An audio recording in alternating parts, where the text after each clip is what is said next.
Byte Lakhan Chauhan, આગેવાન, ફાગરી ગામ. જૂનાગઢ કેશોદના ફાગરી ગામ નજીક આવેલ તોરણિયા હનુમાન મંદિરનો બનાવ. સાધુ સિદ્ધરાજ મુનિ અને પરપ્રાંતીય સાધ્વીને ગામ લોકો દ્વારા મંદિરની સેવા સંચાલનમાંથી દૂર કરાયા. મંદિર ખાતે આવતા ભાવિકો હારે સાધુ અને સાધ્વી અયોગ્ય વર્તન કરતા હોવાથી ગામ લોકોએ કર્યો નિર્ણય. મેકઅપના સામાન, અવનવી ચીજ વસ્તુઓ તોરણિયા હનુમાન મંદિર ખાતેથી મળી આવી.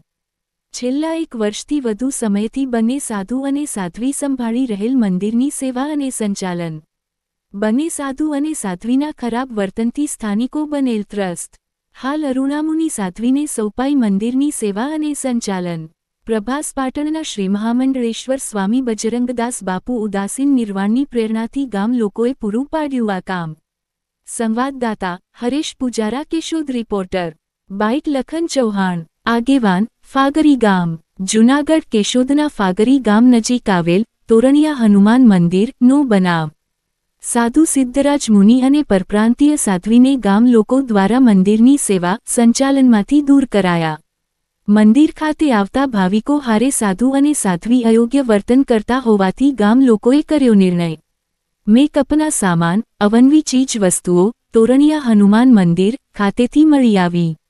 છેલ્લા 1 વર્ષથી વધુ સમયથી બંને સાધુ અને સાધ્વી સંભાળી રહેલ મંદિરની સેવા અને સંચાલન.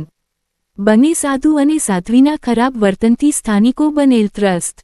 હાલ અરુણામુનિ સાધ્વીને સોંપાઈ મંદિરની સેવા અને સંચાલન. પ્રભાસ પાટણના શ્રી મહામંડળેશ્વર સ્વામી બજરંગદાસ બાપુ ઉદાસીન નિર્વાણની પ્રેરણાથી ગામ લોકોએ પૂરું પાડ્યું આ કામ. સંવાદદાતા હરેશ પૂજારા, કેશોદ. રિપોર્ટર